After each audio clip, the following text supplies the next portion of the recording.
2 अप्रैल मुकाबला सनराइजर हैदराबाद और Kolkata night rider का कोलकाता में हो रहा था ये मैच। टॉस जीतकर केकेआर ने फैसला लिया कि हम गेंदबाजी करेंगे। देखा जाए तो शुरुआत से ही दिखा कि मैच एक तरफा रहने वाला है। ओपनिंग करने आए ट्रेविस हेड और अभिषेक शर्मा और आते ही अटैक शुरू। चौके छक्के, बॉलर्स को कहीं मौका ही नहीं दिए। एक ओवर में 25 रन। लगा कि 250 तो आज पक्के हैं, लेकिन क्रिकेट में एक विकेट पूरा गेम बदल देता है। ट्रेविस हेड आउट हुए, वहीं हल्का सा ब्रेक लगा और ईशान किशन आए। उन्होंने शुरुआत इतनी तेज रखी कि मजा ही आ गया था वो देख के। स्कोर 100 के पार, सिर्फ एक विकेट पर मैच पूरी तरह एसआरएच के कंट्रोल में था। लेकिन फिर आया यहाँ पे ट्विस्ट। अब देखिए, गेंद थमाई जाती है मुजरवानी को। पहले ओवर में उन्होंने छक्का खाया था, लेकिन दूसरे ओवर में कमाल ही कर दिया। शॉर्ट बॉल में ईशान किशन कैच आउट। कायदे से देखा जाए तो अभी टीम संभली भी नहीं थी कि दबाव और बढ़ गया। और फिर आया वो कैच जो मैच बदल गया। वरुण चक्रवर्ती पहले आगे भागते हैं, फिर पीछे मुड़े, फिर बॉडी थोड़ी ट्विस्ट करके कैच पकड़ा था। उसका डिसीजन लेने के लिए थर्ड एम्पायर तक को आना पड़ गया था। उन्होंने प्रॉपर टाइम लिया और वाकई वो कैच बहुत ही काबिले तारीफ था। आउट भी हुए और बस यहीं से एसआरएच बैक फुट पर। अब देखिए, 111 पे 1 थे और 118 पे 4 हो गए। सिर्फ कुछ गेंदों में पूरा गेम पलट गया। आपको याद ही होगा कि रिंकू सिंह जहां जहां गेंद जा रही थी वो वहां मौजूद थे, चाहे डिप में हो, चाहे लॉन्ग ऑफ में हो, चाहे कवर में हो। पर बात की जाए तो फील्डिंग थी केकेआर की।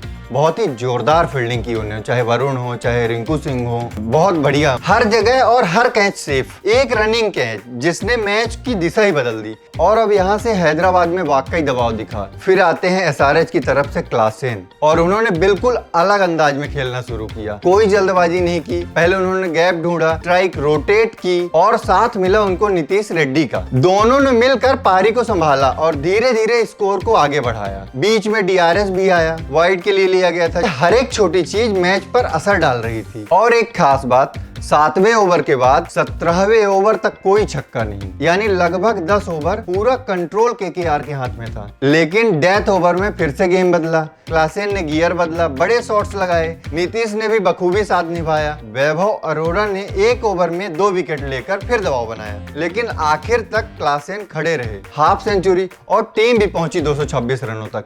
अब बारी थी केकेआर की। देखिए, टारगेट थोड़ा सा बड़ा था और उन्होंने शुरुआत भी वैसे ही रखी। फिर एलन आए और आते ही बड़े अटैक, सीधे बड़े बड़े शॉट। लेकिन ये पारी ज्यादा लंबी चली नहीं। एक गलती और विकेट चला गया। रिस्पॉन्सिबिलिटी आती है अंगक्रश रघुवंशी पे। शांत, संतुलित और बिल्कुल कंट्रोल में। गैप में शॉट, टाइमिंग कमाल की थी। धीरे धीरे उन्होंने मैच को जिंदा रखा। ये उनकी दूसरी आईपीएल 50 थी और साफ दिखा उनके खेल में, ये खिलाड़ी खास है। मैच कहीं भी हो, कोई घबराहट नहीं, सोच समझ करके खेलना है, वो दिखा उनके गेम में। लेकिन यहाँ एक छोटी सी गलती भारी पड़ गई। गलत रन कॉल और रन आउट हो गए। फिर यहीं से मैच फिसल गया। इसके बाद विकेट्स गिरते गए और दबाव भी साथ में बढ़ता गया। आखिरकार केकेआर 161 पर ऑल आउट हो गई। कल के मैच में ये दिखा कि मैच सिर्फ शुरुआत से नहीं जीतते, बीच के ओवर और छोटे छोटे मूवमेंट पूरी कहानी बदल सकते हैं। आपके लिए इस मैच का सबसे प्यारा मूवमेंट क्या था, प्लीज कमेंट करिए। मिलते हैं नेक्स्ट वीडियो में, तब तक के लिए धन्यवाद।